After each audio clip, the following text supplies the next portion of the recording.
What's up, everyone? It's Doug the Dog Guy, owner and founder of Bad to the Bone Pet Care, and these are the 10 things that I wish I had known before becoming a pet sitter. For those of you that don't know, I've been a full-time professional pet sitter for a little over 7 years now, and I own an award-winning team of pet sitters and dog walkers covering the majority of Northeast and Central Florida. One thing that I wish I had known before becoming a pet sitter is that you will have to constantly explain to people that pet sitting is not just a real job, but can be a good full-time career.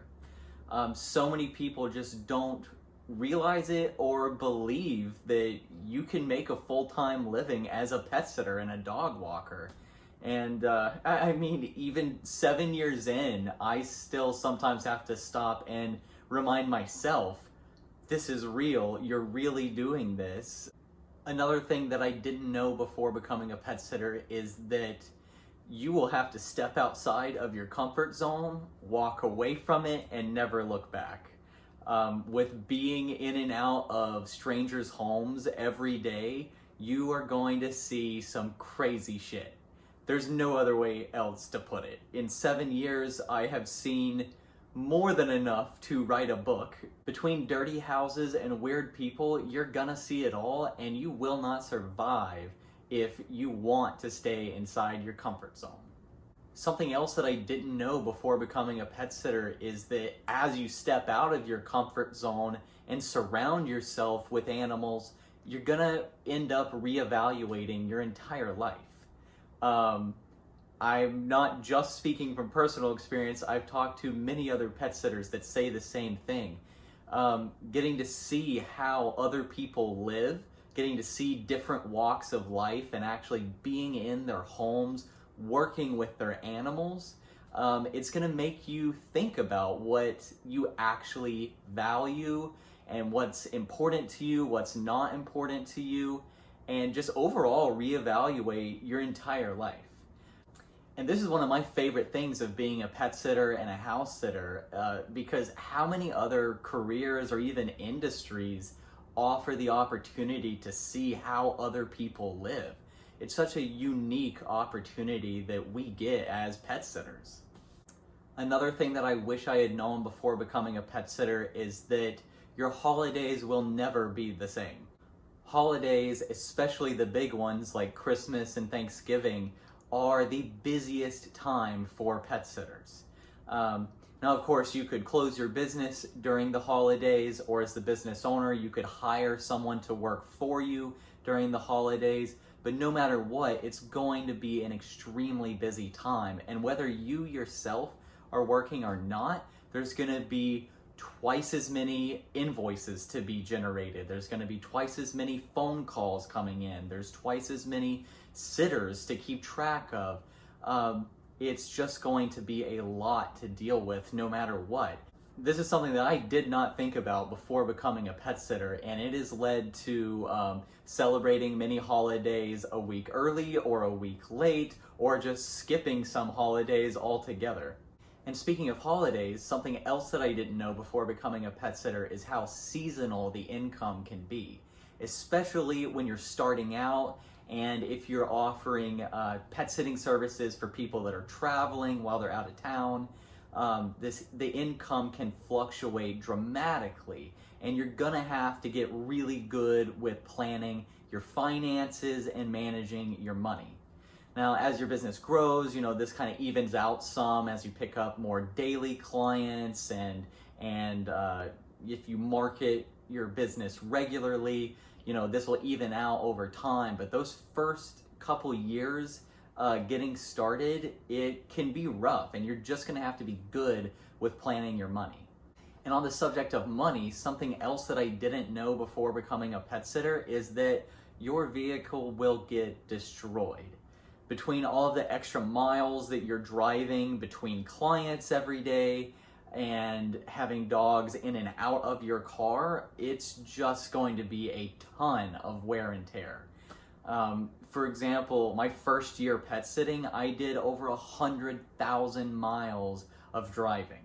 And again, this is something that if you plan your business correctly and as you grow, you can kind of get around this somewhat, but you're going to be using your car a lot. Another thing that I didn't know before becoming a pet sitter is that while the job can be really fun and very rewarding and fulfilling, it can also be really sad, and you're gonna end up getting heartbroken many times as you get connected to clients and you fall in love with them and you form a bond with their pets, and then they move away or they pass away. It can be really hard to deal with, and the longer that you're a pet sitter, the more you're gonna have to deal with it. And 7 years in, I can tell you that it never gets easier. Every client that moves away or passes away will be a part of you and your soul forever, and it can be really difficult to deal with. And that leads me right into the next thing that I didn't know before becoming a pet sitter, and that's that compassion fatigue and burnout are real. When I became a pet sitter, the phrase compassion fatigue didn't even exist, and there weren't many people talking about burnout, especially in the pet industry. These things are so real, and they're entirely avoidable if you know how to look out for the signs and you're paying attention to your mental and emotional health. And with that, you need to set boundaries for yourself, for your business, and for your clients, and hold everyone, including yourself, to these boundaries. That is so important to avoiding burnout and compassion fatigue.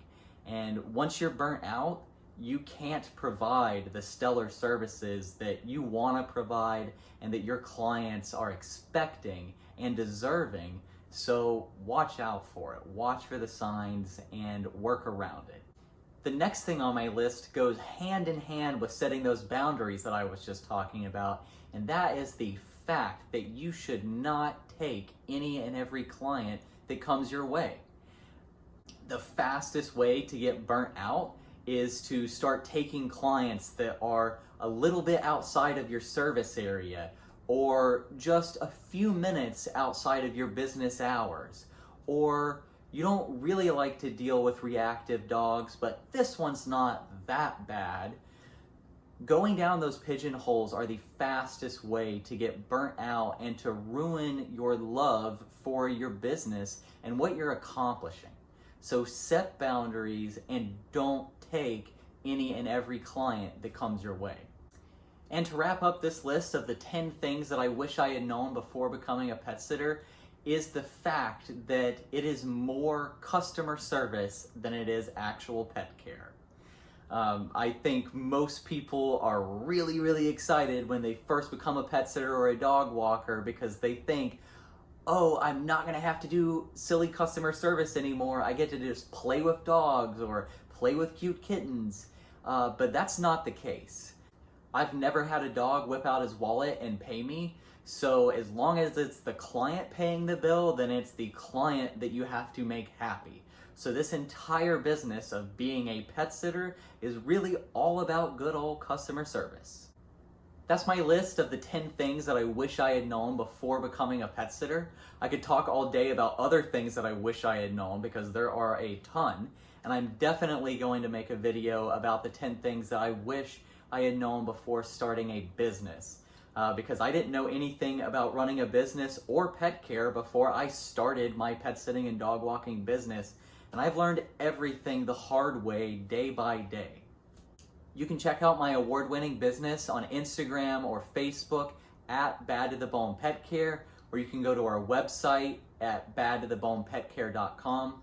I'm Doug the Dog Guy, and thanks for watching.